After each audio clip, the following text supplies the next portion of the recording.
Hello everyone, welcome to the channel. I'm BahamutDP, and today we're going to play something truly legendary.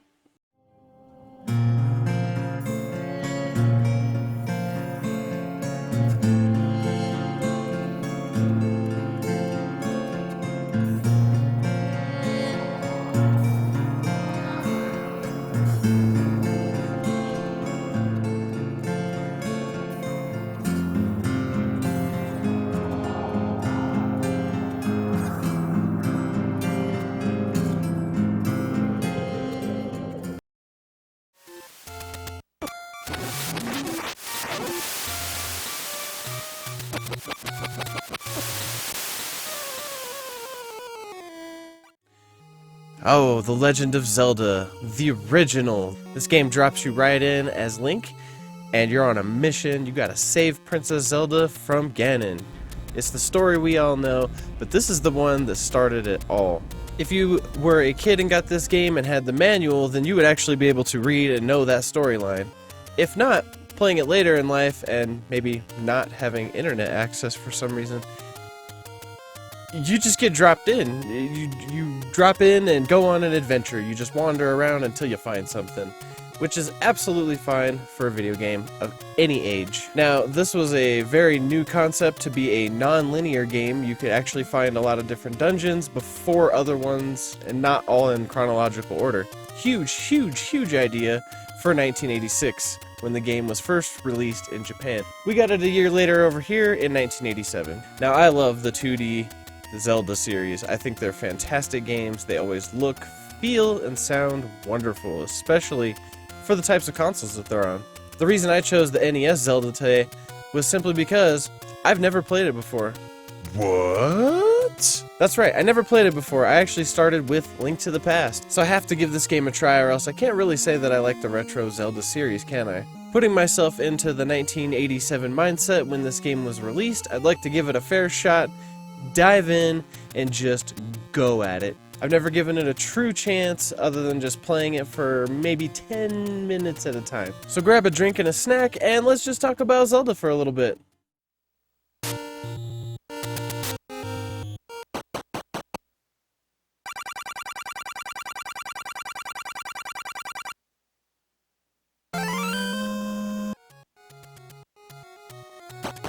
The very first thing I like to talk about is the music.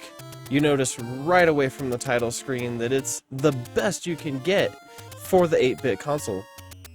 It sounds fantastic all the way through, and you could almost just sit here and listen to it on its own.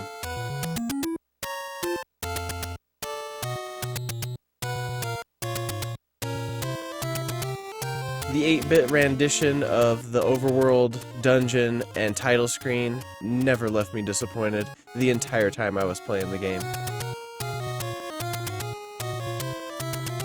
The simplistic graphics of this game, even though 35 years old, still amazing. You get the full feel of what's happening, how the characters are moving, and that impact of the sword is so satisfying. The enemies and the environments feel lively, and never did I once feel like I couldn't find something just because the door was bleeding the color in, or you couldn't see it that it was a keyed door because the graphics were too muddy to check it out.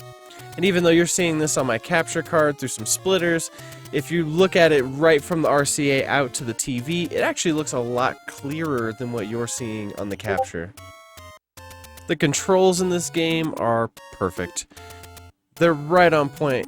If you're ever making a mistake, it's your own fault. I never felt like the game was unfair, and I never felt like I wasn't in control of Link 100%. That's not to say that my aim wasn't a little bit off. And me coming from the Link to the Past era, I ended up doing this quite a few times. I just kept trying to zigzag when I needed to go in straight directions. It is the NES after all. And if anyone's coming from a newer generation and trying some of these older games, you'll know that 50% of the time, you have to wonder, is it you that's bad at the game, or are you fighting the curve of the controls? So I just want to take a quick break in the video to ask you, what's your favorite Zelda game, and which Zelda game did you start with? I still personally have to say, Link to the Past is my favorite, and it is the one I started with. I cannot walk away from that game. But NES Zelda, this is a great game. We can't have any Zelda discussion without mentioning a little bit about the dungeons. Personally, I was enjoying myself greatly with the dungeons. As soon as you walk in, you get that music change, it shifts the whole tone of how you feel, and then time to go exploring. As long as you stay focused and persistent, the dungeons pose a reasonably good challenge for any player. And again, just like the overworld, anytime I was in the dungeon, if I couldn't figure it out, or if I died on the boss, let's say, I never felt like the game was being unfair to me. I felt like it was part of the challenge, and I felt like I needed to do just a little bit better to grow as a player. And that's exactly what this game does. It actually helps you grow as a gamer, while putting you on a great little adventure too, of course. And the one thing I did enjoy is that if you did fail in the dungeon, it took you back to the dungeon door, not to the beginning of the game, so you could get right back in, right back to what you were doing, and try to get that boss defeated. And each time I did beat a dungeon, that last hit with the sword just always felt so satisfying. And collecting that heart piece and the Triforce just instantly make you feel more powerful and ready for the next dungeon. So, enough talk about the game, let me just show you my experience trying to find my way through level 2 for the first time. This is uncut, just me playing the game and nothing else going on. Hope you enjoy.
Okay, let's talk real quick about how we can get this game. If you have any of the consoles that I'm about to mention, I say get it for the console that you have. You can pick this game up for the original NES, of course, and then they also made ports for GameCube, Game Boy Advance, and now it's on the Virtual Console on the Nintendo Switch. Now, if you have an NES and you want to play this the original way, pick up a gray copy, it will save you some money. You can find these anywhere from maybe $25 to $50, depending on where you find it, and if it's the gold cartridge or the gray cartridge. Aww. Do beware, if you find one complete with a box, manual, or sealed, you're going to pay a lot of money, upwards of $600. If you have a Game Boy Advance, they actually made a port for it. It's anywhere between $40 and $75. Mostly I could find a couple on eBay, and I would probably say this is a great way to play it because the low resolution screen will help it feel a little bit more like the original game. My personal favorite on this list, if you have a GameCube, is the Zelda Collection. This is an absolute beast of a way to go to get some great Zelda games. This can be found for roughly $70 to $100, but don't let that price deter you because what you actually get is well worth the price. In this collection here, you get Zelda 1 and 2 for the NES. You also get Ocarina of Time and Majora's Mask from the N64. So if you have a GameCube, 100% you should be looking for this here. Now, if you don't have any of these consoles, but you do have a Nintendo Switch, that's your key. You definitely want to go this route to get the game, as you can get the family plan from $20 to $35 for the Virtual Console on the Nintendo Switch. Not only will you get this game, but you'll get a ton of other retro games that you can play and try out for yourself. I was actually lucky enough to play today on the original NES. I think it's fantastic. I really do love the NES controller. I started with Super Nintendo, so the NES is a new thing for me. I never really owned one until I was in my adult time. Sure, I played it at a friend's house, and, you know, we had sleepovers and this and that, and of course I played an NES, but I never owned one. Okay, as a wrap-up, or a conclusion, if you will, I played this game for about 4 hours, beat 2 dungeons, found number 3 and number 4, found a handful of hearts, and a few little secrets along the way with the shops. But along with that, of course, we had quite a few sloppy deaths, because I kept reverting back to my Link to the Past controls. When I'm used to that diagonal and that smoothness of the Super Nintendo, I had to revert back and think, this is 1987, this is the NES. Don't mistake that in any way for bad controls. This game controls fantastic for what it is. It's just you have to be in that retro NES mindset if you haven't started with the NES. I'd say this game is 100% enjoyable. A must-play for any Zelda fan that hasn't gone back to the retro yet. The action is fast-paced, the music is high quality, the controls are tight and precise, and at no point in this game did I feel like it was unfair or a disadvantageous challenge based on the game itself. It was always my own fault. Pretty much every time I had a death, I had a smile on my face and just thought, alright, let's go, let's get back in there and figure out what I did wrong. Fun little side note, this game does have some replay value, as if you don't find all the secrets, you can go back and find the secrets. But also, if you type in Zelda, all caps, as your name, you can actually start the second quest. The second quest isn't much different, it's literally the same game, except for the dungeons are much more challenging. I really hope you guys enjoyed the review of Zelda for the NES. I know, who hasn't played this game yet, but I didn't, so maybe someone else out there hasn't, and I can convince you to play it. If you did enjoy the video and you made it all the way to the end, thank you so much. Will you please just go ahead and hit that like, tell me what you liked about the video in the comments, subscribe to the channel. I'm definitely going to have more BahamutDP Plays episodes, and I'm still trying to figure out the structure. So between the Chrono Trigger and this episode, there was a lot of change in how I did the format, so if you watched them both, let me know what you thought about each format. As always, thank you to my Patreons that help keep the channel alive and going. Thank you for all the support. I couldn't do it without you. Until the next video, I hope you all have a great time playing some retro games, and whatever you get into, just have fun.